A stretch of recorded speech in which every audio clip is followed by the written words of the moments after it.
hello' guys সকলোকে উৰুকাৰ বহুত বহুত শুভেচ্ছা দিলোঁ আৰু আজি যিহেতু উৰুকা ভাবিছোঁ অকণ বজাৰত যাম বজাৰত যাই আপোনালোকক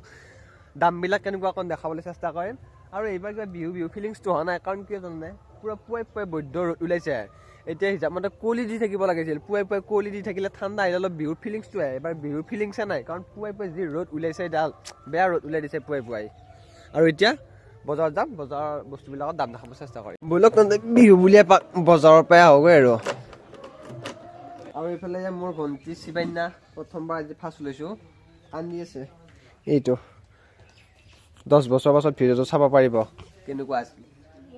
আজি ফাৰ্ষ্ট লৈছোঁ কোলাত কিমান দিন হ'ল জন্ম হ'ব ডেৰ মাহমান হৈ গ'ল আজিহে মই আহিছোঁ এইটো লুক আৰু এইফালে এইটো মেজি এইবাৰ ফাৰ্ষ্ট দেখিলোঁ মেজি মানে আমাৰ তাত বনোৱাই নাই এইবাৰ তো আহি পালোঁ বজাৰ গাড়ীখন ইয়াতে থৈ দিওঁ আৰু মানুহ আগত ভিডিঅ' কৰিব অলপ লাজ লাগে হ'লেও যাওঁ আৰু তো ব'লক তেন্তে ফাৰ্ষ্টটো হাঁহৰ বজাৰলৈকে আহিলোঁ মানে ইয়াতে আপুনি হাঁহ পাব অকল হাঁহ তো আগত আছে ছাগলী আৰু গাহৰি তো তাত গৈ আছোঁ ফাৰ্ষ্ট যদি আপোনাৰ হাঁহ লাগে তো ইয়াতে একদম পূৰা এভেইলেবল হাঁহ পাব মোটামুটি 500ৰ পৰা 1200ৰ ভিতৰত মানে হাঁহ লৈ দাম আৰু তেনেকৈ 500ৰ পৰা 1200লৈকে হাঁহৰ দাম আৰু নেক্সট হৈছে সেইফালে মাছৰ বজাৰ তো ইয়াতে তো সকলো মাছ পাই যাব আৰু এইফালে মাছৰ এবাৰ দামটো চৰকাৰে বান্ধি দিয়া বুলি গম পাইছোঁ শুনিছোঁ মানে আৰু এইফালে এইটো হৈছে বৰালি তো 7 কেজি 300 গ্ৰাম আছে লিখি থোৱা আছে কিলো 1000 টকা মানে এইটো মাছৰ দাম 7300 টকা আৰু এইফালে অকল ছাগলী আৰু গাহৰিৰ বজাৰ ব্ৰইলাৰো পায় বাৰু মানে বজাৰ খোলাৰ ভিতৰত নধৰে সেইকাৰণে পথাৰৰ ফালে মাংস বজাৰখন হয় আমাৰ ইয়াতে নামখলতো বহুত মানুহ সেইকাৰণে পথাৰ চাইডে হয় আৰু এইফালে পূৰা গাহৰি তো গাহৰি এভেইলেবল একদম ইয়াৰ পৰা এই একদম আগলৈকে পূৰা গাহৰি তো ছাগলীৰ দাম হৈছে 700 টকা আগৰটোৱেই 700 টকা চলি আছে আৰু গাহৰি 400 গাহৰিটো অলপ কমিছে চাগে আগতে অলপ বেছি আছিলে গাহৰি 400 হৈ আছে পিছলৈ আৰু কমিব কিন্তু এতিয়া 400 হৈ আছে আৰু ছাগলীৰ 700 গাহৰিৰ দাম হয়তো কমিব পাৰে কিন্তু ছাগলীৰ দাম নকমে কাৰণ ছাগলীৰ এইবাৰ বহুত কাষ্টমাৰ এইফালে ছাগলী এটা কটাৰ লগে লগে মানুহে কেনেকৈ আগুৰি ধৰে তো এইফালে মানুহৰ ভিৰ বহুত তো ছাগলী ল'ম বুলি যদি ভাবে আপুনি ডাইৰেক্ট আহি ল'বই নোৱাৰিব আগতে আপুনি নাম দি থ'ব লাগিব লিষ্টত তাৰ পাছতে পোৱাৰ সম্ভাৱনা থাকে বহুত পিছলৈকে আৰু গাহৰিটো ইফালে কাষ্টমাৰ নাই এইবাৰ